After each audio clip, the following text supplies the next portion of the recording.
ప్రోగ్రెస్లో అమలు జరుగుతుంది. ఆల్రెడీ కోర్టులో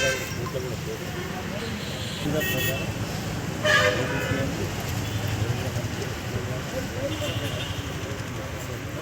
కానీ మేము ఏ విధంగా ఏ చట్టం ఆ చట్టం అవన్నీ సాధ్యం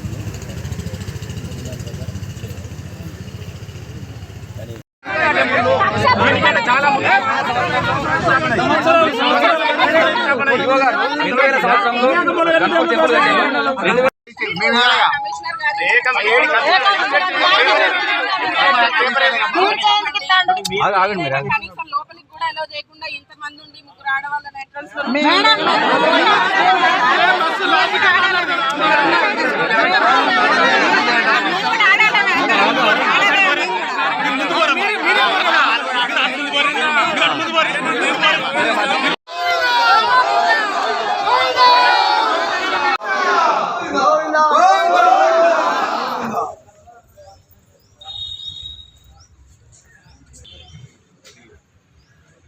श्रेयवरदस्यमायुष्यमारोग्यमाविदाक्षोमानं मह्यते धनं धान्यं वशुभो कीर्तिलाभं शतसंवत्सरं दीर्घमायुः अकालमृत्युवरणं सर्वव्याधिनिवारणं श्रीलक्ष्मी वेङ्कटेश्वर शुभामि पादोदकं पावनं शुभम् ఏమున్నది అంతగానో మమ్మల్ని ఎంతసేపు తీస్తారు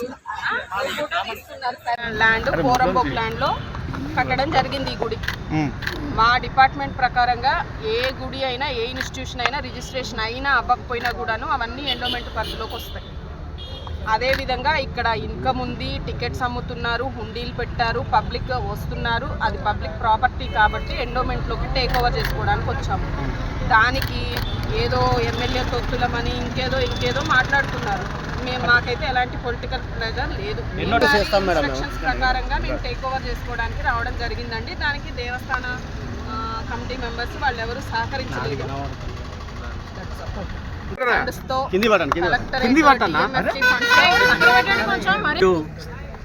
ఎండోమెంట్ అధికారులు మాకు వస్తున్నట్టుగా సమాచారం ఉండడంతో ఈరోజు ఇక్కడ ఉండడం జరిగింది. రోజే మేము మాకు తెలియగానే వారికి ఒక రిటర్న్ రిప్రజెంటేషన్ ఇవ్వడం జరిగింది. మీరు ఈ ఆలయాన్ని టేక్ ఓవర్ చేయాలనుకున్నట్టుగా మా దృష్టికి వచ్చింది. సో ఇలా మీరు టేక్ ఓవర్ చేయాలనుకుంటే ఈ ఆలయానికి సంబంధించినటువంటి పనులు జరుగుతున్నాయి. ఈ పనులన్నీ కూడా పూర్తయిన తర్వాత మేమే ఆలయాన్ని మీకు హ్యాండ్ ఓవర్ చేస్తాం. అంతేకాకుండా ఈ ఆలయం మీద కట్టిన తర్వాత నేను ఆలయ ప్రతిష్ఠ అయిన తర్వాత నేను ఎలక్షన్లు ఓడిపోయిన తర్వాత ఎలక్షన్లు అయిన కొద్ది రోజులకే జిల్లా కలెక్టర్ గారు ఒక ఎలక్షన్ నోటీస్ ఇవ్వడం జరిగింది. ఈ ఆలయం మరి ప్రభుత్వం స్థలము, అదేవిధంగా శరూషికంలో ఉంది, దీన్ని డిస్మెంటల్ చేయాలనేటువంటి ఎలక్షన్ అంటే ఉద్దేశం అదే. దీన్ని మేము టేక్ ఓవర్ పిటిషన్ వేయడం జరిగింది. ఆ పిటిషన్లో ఆలయ కమిటీ చైర్మన్గా నేనే హైకోర్టులో కేసు వేసిన తర్వాత హైకోర్టు నుంచి స్టే ఆర్డరు, నిర్దిష్టమైనటువంటి ఆర్డర్ తీసుకురావడం జరిగింది.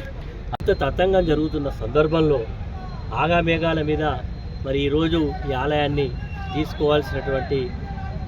తీసుకోవాల్సినటువంటి అవసరం ఏముంది, మరి కొంత సమయం ఏమని కూడా మళ్ళీ మరి విజ్ఞప్తి చేయడం జరిగింది. ఈరోజు కూడా వాళ్ళు వచ్చినప్పుడు జనరల్గా ఏదైనా తీసుకున్నప్పుడు ఒక నోటీస్ ఇస్తారు.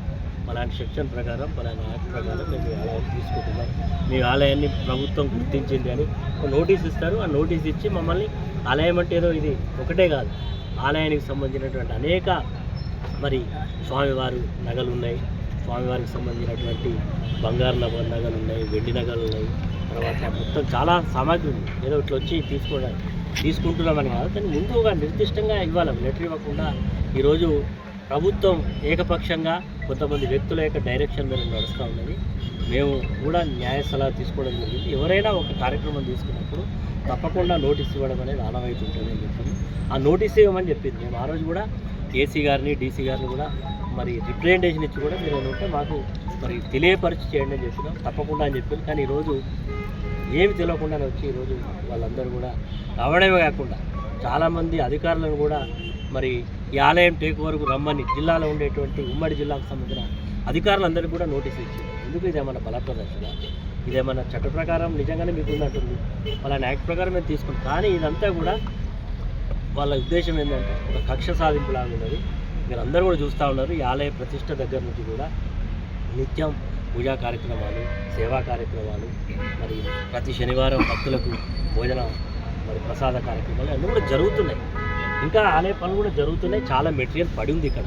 ఎందుకంటే మరి పనులు మన వర్షాకాలం వల్ల కొంత పనులు జాప్యం జరిగిన సంక్రాంతి తర్వాత శిల్పి వచ్చి మళ్ళీ తిరిగి పనులు ప్రారంభిస్తామని కూడా చెప్పడం జరిగింది. కాబట్టి నేను అధికారులను ప్రజలకు కూడా విజ్ఞప్తి ఏంటంటే తప్పకుండా ఆలయం పూర్తయిన తర్వాత ఇది నా వ్యక్తిగతం కాదు, లేకపోతే ఇది ఒకరిది వ్యక్తి కాదు, ఇది ఒక సమస్త ప్రజలది. ముఖ్యంగా హిందూ సాంప్రదాయంలో భగవంతుని నమ్మిన ప్రతి భక్తుడిది ఆలయం. కాబట్టి ఆలయానికి మరి పూర్తి అవడానికి సహకరించమని, చట్ట ప్రకారం వివరించమని విజ్ఞప్తి చేస్తా ఉన్నాం. అదే